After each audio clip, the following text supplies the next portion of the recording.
our series on the different judges in the Bible, and today we are going to talk about Deborah, who is the first and only female judge in the book of Judges. So we read about her in Judges chapter 4, so let's begin at verse 1. It says that again the Israelites did evil in the eyes of the Lord, now that Ehud was dead. So the Lord sold them into the hands of Jabin, king of Canaan, who reigned in Hazor. Sisera, the commander of his army, was based in Harosheth-Hagoyim, because he had 900 chariots fitted with iron, and had cruelly oppressed the Israelites for 20 years. They cried to the Lord for help. Now Deborah, a prophet, the wife of Lapidoth, was leading Israel at that time. She held court under the palm of Deborah, between Ramah and Bethel in the hill country of Ephraim, and the Israelites went up to her to have their disputes decided. She sent for Barak son of Abinoam from Kedesh in Naphtali, and said to him, "The Lord, the God of Israel, commands you, Go, take with you 10,000 men of Naphtali and Zebulun, and lead them up to Mount Tabor. I will lead Sisera, the commander of Jabin's army, with his chariots and his troops to the Kishon River, and give him into your hands." Barak said to her, "If you go with me, I will go, but if you don't go with me, I won't go." "Certainly I will go with you," said Deborah, "but because of the course you are taking, the honor will not be yours, for the Lord will deliver Sisera into the hands of a woman." So Deborah went with Barak to Kedesh. And then the rest of the chapter describes how this all took place. But rather than reading through the rest of it, let's focus on who Deborah is and what she does in this passage, and the things that she doesn't do in this passage as well, that highlight different character traits that God saw in her when he made her judge. So first of all, we can see that in verse 4 it says that she was leading Israel at this time, and then it goes on to describe that she would do so. She would lead them by holding court, and the Israelites would bring to her the disputes that they would have for her to help them solve those disputes. So before we get to this big moment of Deborah appointing Barak to lead the Israelites to freedom, before she gets to that big moment, she is already living her day-to-day life helping the people of Israel, helping them solve their disputes and doing what she can to help provide that peace in their own home lives. And it was because Deborah was doing this that we can see that she was very discerning. She was able to solve these disputes. She was wise.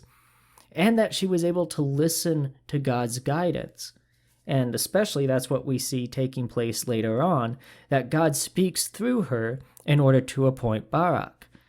So before she gets to that big moment of her life, she is already living day to day, listening to God and helping the people around her.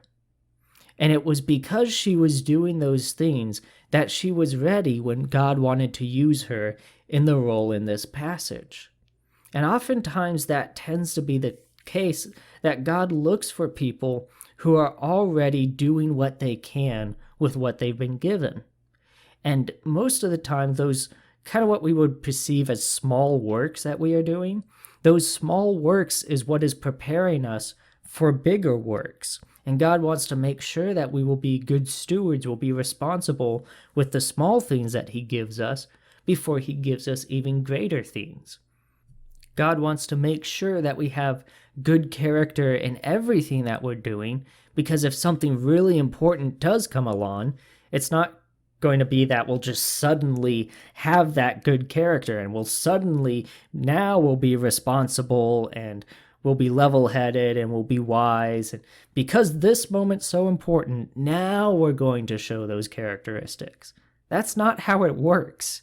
Those big moments are made and made possible because of all the stuff that goes on in preparation for that. It's true for any athlete that before it's the big game day, there is a lot of practices that they have to go through. I experienced that when I was in a dance team growing up. I did clogging, and if you don't know what clogging is, I always say it's like tap, but in my opinion, it's way cooler than tap. But that kind of gives you an idea of what it's like. And I was in a clogging team growing up, and just like with anything else, I didn't begin by going to performances or going to competitions. That's not how I started. I started by learning the basic steps and going to practice week after week after week. And that as I practiced and as I put that time in, that it then prepared me to be able to go and do those bigger things, those competitions and those performances that we would put on. And the same thing applies in our spiritual life as well. God is saying, are you going to be faithful and responsible with the small things that I am giving you to do? Because I want to make sure that you are going to be walking in my will first before I can trust you with something that's going to have a huge impact. And Deborah showed that she was trustworthy with what she had been given. And we really want to take to heart the words that are found in Colossians chapter 3 that says, whatever you do, work at it with all your heart, as working for the Lord, not for human masters, since you know that you will receive an inheritance from the Lord as a reward. It is the Lord Christ you are serving. So in everything that we do, that we're really pouring ourselves into it, we're giving it our best, that we're not saying, well, this isn't that important, and I'll wait until something important comes along. But instead, we say, everything that I'm doing, I'm going to do for the Lord. I'm going to do as a work for God first and foremost. And if it's a work for God, a work for your Creator, then it's something that's worth putting your whole heart into and making sure that you give it your best effort. And that's something that we should be doing, is really putting our heart into everything we do, making the most of every opportunity that we're given, just like Deborah was doing. She was using the gifts that she had been given to help the people around her on a daily basis before she ever got to this big moment of God speaking through her. And that is what God had been preparing her for, was for a time like this. A time where God would use her to speak to and appoint Barak to overthrow the king Jabin and the commander of his army, Sisera. And we can see from this passage that Barak was not very good at listening to God's instructions. And so God needed somebody that could go and be his mouthpiece to Barak. And that is what Deborah was prepared to do. And you think of how difficult that must have been for Deborah, who was already leading the Israelite people. She was their judge. And she was the one solving their disputes day in and day out. And yet when God speaks to her, he tells her to go and appoint somebody else to overthrow the king. Now, if I was Deborah, and I'm thinking, okay, God, I'm the one leading these people. I've been appointed as their judge. And the judges that we've had are the ones that lead the people to freedom. And I've been doing your will. And now you want me to go and tell somebody else that they're the ones who get to free our people? If I was Deborah in that moment, I probably wouldn't want to do that. I would say, well, what about me? I'm the one who's been putting all this work in. I'm the one who's been leading your people. Why not ask me, God? Why? And why not just that you're not asking me, but also you're having me ask someone else? That really feels like you're just rubbing salt in the wound. And yet that was not what Deborah did. Instead, Deborah said, okay, I'll go. I'll tell him. And she obeyed God's directions to go and appoint Barak to lead the Israelite army. And Deborah realized that God's plan doesn't always put us in the spotlight. And sometimes the person that God has prepared for a particular role is someone other than us. And that can be a difficult thing to accept sometimes. That God wants to use someone else for that envied position, that place in the spotlight where all the glory is. He wants to use someone else there. And he wants to use you for something else. And that's not always the case, but as we know, not everyone can be in the spotlight. In fact, there are fewer people who are in the spotlight than there are people who are not in the spotlight. And Deborah, in her obedience to God, was willing to give the spotlight to someone else because it was what God's plan was. And that's very difficult to do, but I think that's something that makes Deborah stand out in such a powerful way, was her willingness to listen to this instruction that God was giving to her, even though it seemed to be undercutting her. And we really have to check our own ego sometimes and say, am I following God and doing what he's calling me to do because I think that it's going to make me a more likable person, it's going to make me more popular, it's going to make me more successful? Am I just serving God because of the benefits that I receive from that? Or am I willing to continue to serve and obey him even if I don't get to be in the spotlight? And we really need to keep our attitude in check about that. And remember that not everything revolves around us. We're not the most important thing in all of creation.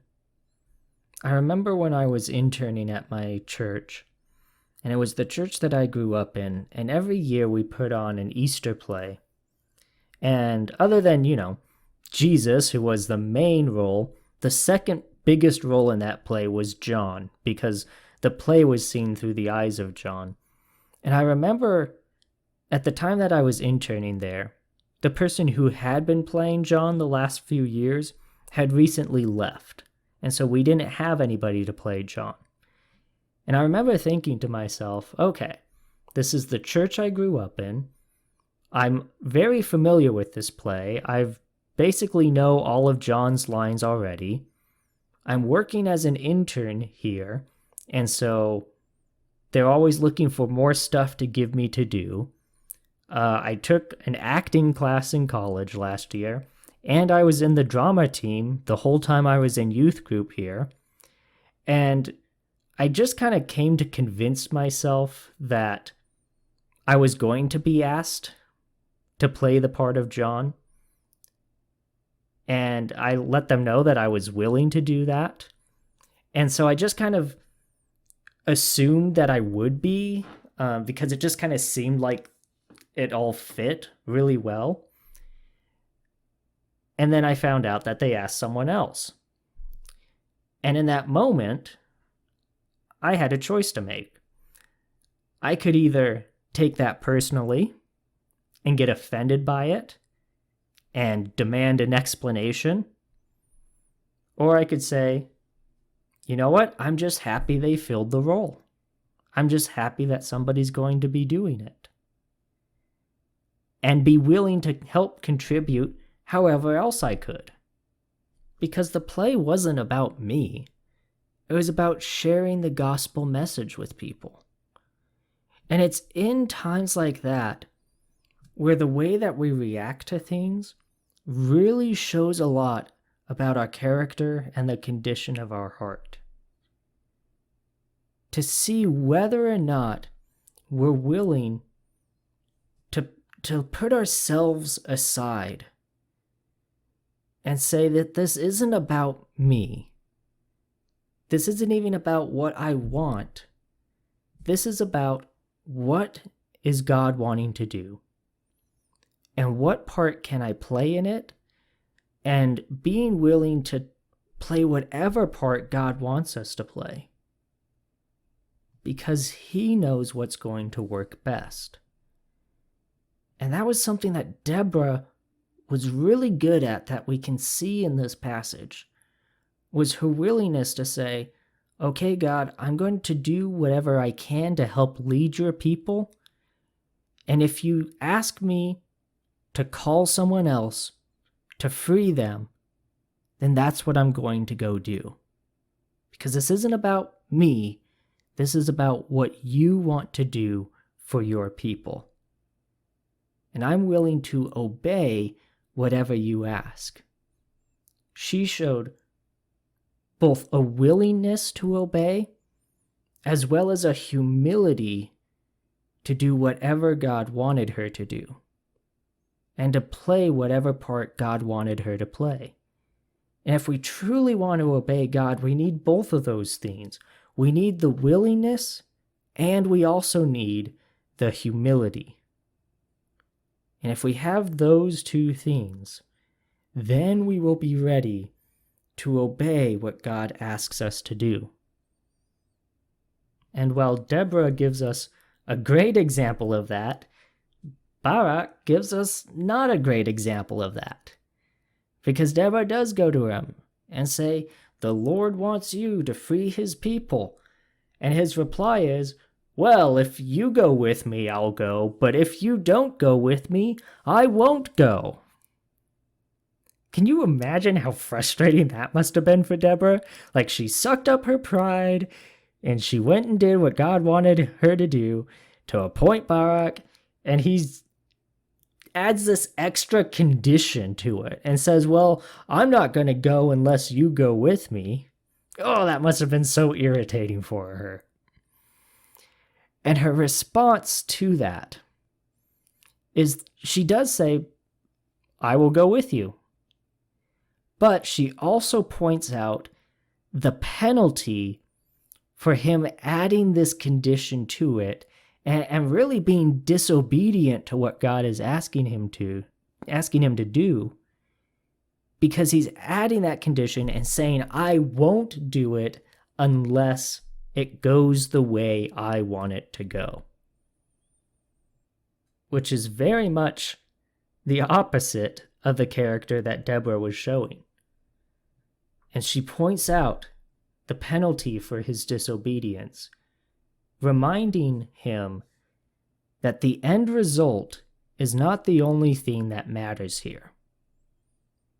If all he's concerning about is doing the task and making sure it goes the way that he wants it to go, not realizing that in doing so he is being disobedient to God by putting his own conditions on it, he is placing that end result as the most important thing. And because of that, the honor that he was going to have was taken away from him and given to someone else. That one thing that he wanted the most was what was taken from him. And we need to learn the lesson of Barak. Learn what not to do. And remember that the end result is not the only thing that matters. It's not just about what happens, it's about how it happens as well. And was it done in the right way? It's not just about how things ended up, it's also how did you get there? Because if the end result was all that mattered, then we wouldn't have the phrase war crimes.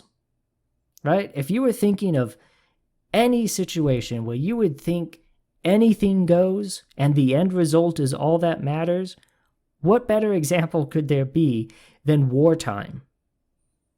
Where there's already so much carnage, so much killing, so much conflict. And it seems like as long as we just win the war, that's all that matters. But that's not all that matters. Because we have to make sure that we don't cross any lines while we're doing that. That we don't commit any war crimes in the middle of that war time. There are still lines set in place that you are not supposed to cross. If someone surrenders to you, you don't gun them down while they're surrendering. And likewise, when you surrender, you can't use a fake surrender in order to get your enemy to drop their defenses so that you can ambush them. There are certain things that you are not supposed to do, because it's not just about what the end result was, it's how did you get there, and did you get there in a moral way? There are certain lines you are not supposed to cross. And that's exactly what Barak was doing. Says, sure, I'll do what God wants me to if it gets to happen the way that I want it to happen. That is not what obedience looks like. Obedience is saying, okay, God, you tell me what to do, you tell me how to do it, and I will do it. I'm not going to force you to make it be the way that I want it to be. It's not just about the end result. It's about every step of that process and making sure that we are faithful and obedient to God in every step of the plan that He has. It's not just about the end result. It's not just about the bottom line. It's making sure that we are faithful in every part of it. Otherwise, you end up with a situation like King Saul in 1 Samuel 15, where, sure, he did what God told him to do. He went and wiped out the people that God told him to wipe out. But he also brought back some animals to make sacrifices to God for. Even though God told him to go and kill all the animals too, well, we're going to use them. We're going to save just the best ones in order to sacrifice to God. That's what King Saul did. And because of that, God rejected him as king and appointed David to take his place. Because it wasn't just about what he did and what the bottom line was. It's, did he truly obey what God was asking him to do every step of the way? Are we faithful every step of the way? Or do we try to do things our way and then just let God take care of the parts that we don't want to handle or that we're not able to handle, but try to fit ourselves and our desires in wherever we can? If that's the way that we're living our life, then we are not living in a way that is truly obedient to God. Because it's not just obedient with the big moments. It's not just obedient in the ways that it benefits us. It's obedient in everything and in every way. And so that leads us to the question I want to leave you with today, which is, how can you incorporate faithfulness and humility into even the small parts of your life? Each and every part of it, whether it's something we see as big or small,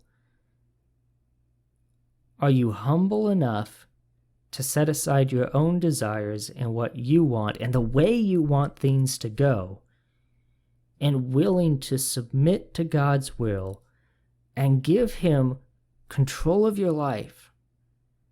Because He can do so much more with your life than you can. He sees more, He knows more, He understands you better than you understand yourself, because He created you. And He's faithful to us as long as we are faithful to Him. And that is the kind of obedience that we are called to have.